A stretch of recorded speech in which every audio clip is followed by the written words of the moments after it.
আসসালামু আলাইকুম রাহমাতুল্লাহ। সুপ্রিয় দর্শক শ্রোতা মণ্ডলী, আজকে আমি আলোচনা করব যে দোয়া করলে আল্লাহ সুবহানাহু ওয়া তাআলা অবশ্যই কবুল করবেন।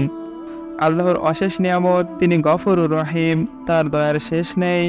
মুমিন বান্দা ভালো মনে আল্লাহর কাছে কিছু চাইলে দয়াবান আল্লাহ তাআলা কাউকে খালি হাতে ফিরিয়ে দেন না। তাই আল্লাহর সাহায্য লাভ করতে হলে তার শেখানো ভাষায় প্রার্থনা করা ছাড়া অন্য কোনো বিকল্প নেই। আল্লাহ তাআলা তার বান্দার দোয়া কবুল করে নেবেন বলেও ঘোষণা দিয়েছে, কোরআনে এসেছে। অতঃপর আমি তার নবী ইউনুসের আহ্বানে সাড়া দিলাম এবং তাকে দুশ্চিন্তা থেকে মুক্তি দিলাম। আমি এমনইভাবে বিশ্বাসীদেরকে মুক্তি দিয়ে থাকি।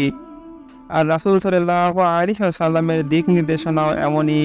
তিনি হাদিসে পাকে দোয়া ইউনুসের কবুলিয়ত সম্পর্কে ঘোষণা দেন। হযরত সাদ ইবনু আবি আক্কাস রাদিয়াল্লাহু তাআলা আনহু বর্ণনা করেন, রাসূল সাল্লাল্লাহু আলাইহি ওয়াসাল্লাম বলেছেন, আল্লাহর নবী ইউনুস আলাইহিস সালাম মাছের পেটে থাকাকালে যে দোয়া করেছিলেন তা হলো, তুমি ব্যতীত কোনো মাবুদ নেই, তুমি অতি পবিত্র, আমি নিশ্চয় জালিমদের দলভুক্ত।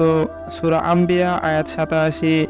যে কোনো মুসলিম ব্যক্তি কোনো বিষয়ে কখনো এই দোয়া পড়লে অবশ্যই আল্লাহ তাআলা তার দোয়া কবুল করেন।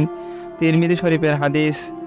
সরাসরি আল্লাহর সাহায্য লাভের পরিচিত দোয়াটি হলো, লা ইলাহা ইল্লা আনতা সুবহানাকা ইন্নী কুনতু মিনাজ জালিমিন।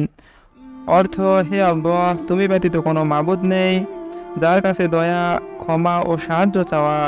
তুমি পাক পবিত্র, আমি জালিম, আমি পাপী।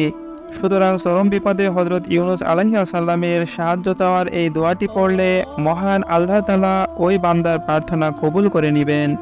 কেননা মহান আল্লাহ তাআলা কোরআনে তার প্রার্থনা কবুল করে নেওয়ার পাশাপাশি মুমিন বিশ্বাসীদের প্রার্থনা কবুল করে নেওয়ার ঘোষণা দিয়েছেন। এই দোয়াটি দোয়া ইউনুস নামেও ব্যাপক পরিচিত। ইমানদার বান্দা কোনো সমস্যায় পড়ে আল্লাহর কাছে এই দোয়াটি পড়লে আল্লাহ তাআলা তার প্রার্থনা কবুল করে নেবেন। আর বিশ্বনবী সাল্লাল্লাহু আলাইহি ওয়াসাল্লাম হাদিসে পাকে দোয়া কবুল হওয়ার ব্যাপারে দিয়েছেন নিশ্চয়তা। সুতরাং মুমিন মুসলমানের উচিত মহান আল্লাহ তাআলা সরাসরি সাহায্য লাভে তারই শেখানো ভাষায় উল্লেখিত দোয়াটি বেশি বেশি পড়া, মহান আল্লাহ তাআলা সাহায্য লাভ করা।